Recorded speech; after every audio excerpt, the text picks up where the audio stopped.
I am Bertha Gallegos, and I am genealogist. I am president of the Colorado Hispanic Genealogy Society.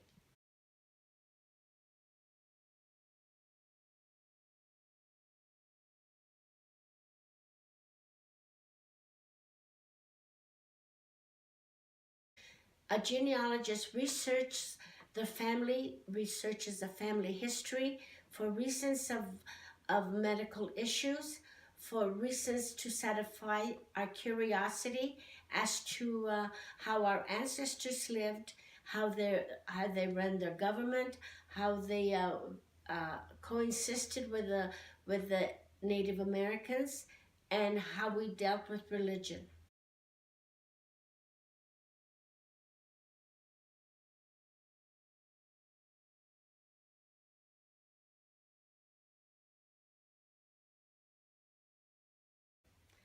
Well, the manner in which our ancestors lived, how they made do with almost nothing, how they coexisted with the Native Americans, how they became friends, how they fought wars with them, and most important, I'm curious, and most of the genealogists are curious as to find our family backgrounds.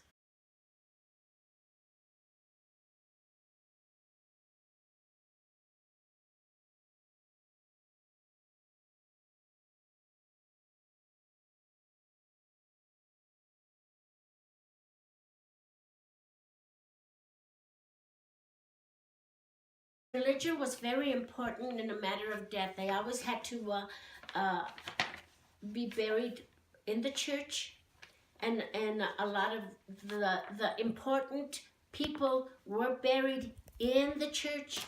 The not so important people were buried in a cemetery courtyard of the church courtyard, and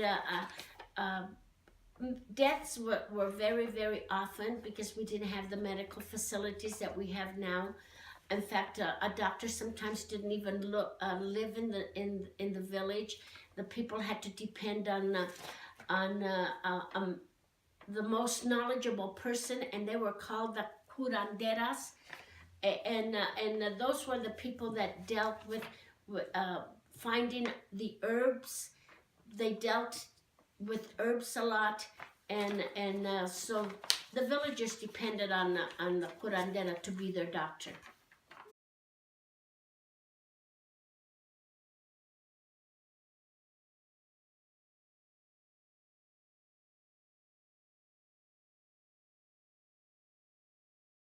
They didn't have the formal schooling they have nowadays, and a lot of men did not have the formal education, but they had a lot of common sense. And the women did not have education because it wasn't necessary. The men didn't think that women had to be educated. They didn't need how to read or write when they're keeping house and cooking and working in their yards and in their gardens and maintaining a home. But it was very important for a man to be educated, especially after the Easterners came into the New Mexico, and a lot of them were very educated, and they took advantage of the New Mexican farmers. A lot of farmers lost their land through trickery by Easterners coming in and defrauding them. So it was very important. There's a lot of New Mexicans that went to the university in St. Louis in the 1800s. One of them was Anselmo Manzanares, and then he continued, and he went to a university in New Mexico, and he became an attorney in the 1800s, and that was very unusual. As for my own family, my own ancestors, they were illiterate. They would mark whatever had to be signed with an X, but they always did it in front of somebody that was that was literate. So this literate person would sign their name below the X that the ancestor wrote.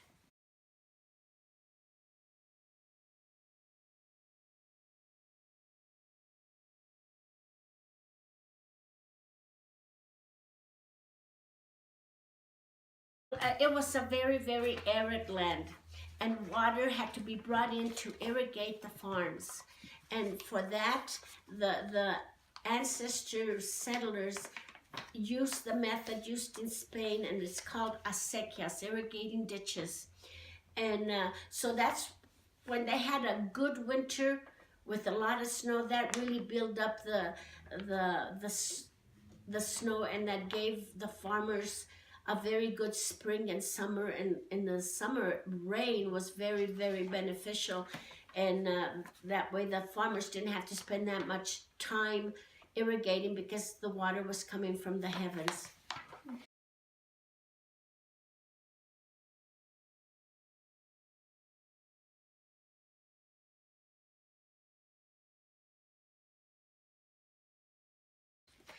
Cattle was very important because it was used both as a food and as a commodity for disposable income.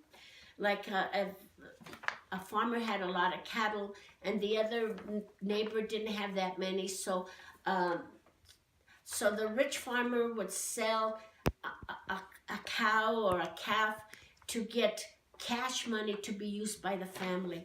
And for food, there was the meat of the slain animal and milk and cheese. So it was very important to sustain a family. Now that you're very young, you don't have time to do family research. So when you hear your adult family talking about the good old days, listen. And if you don't have time, write it down or keep it in your memory box, because there's going to come a time when you're going to want to know about your ancestors and you want to do your family research. And this way you have accumulated language, accumulated information that you acquired as a child. That's what I did.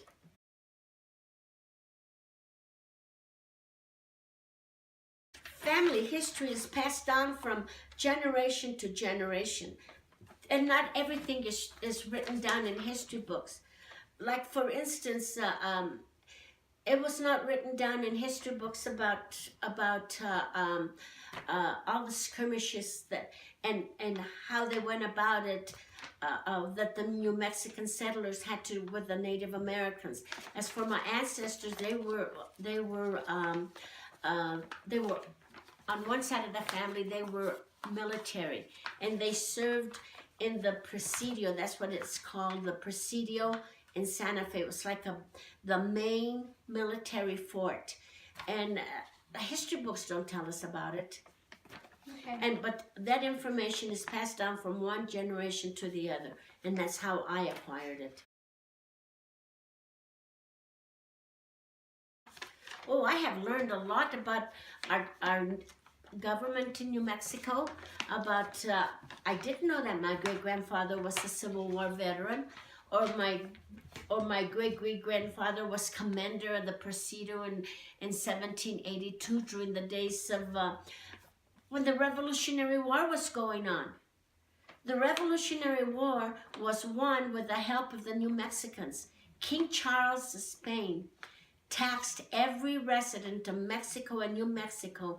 They acquired $2 million. Two Mexican generals took the $2 million to George Washington. They handed that money over to him. He was able to finance the war, and with that, the Revolutionary War was won. I didn't learn that in the history books.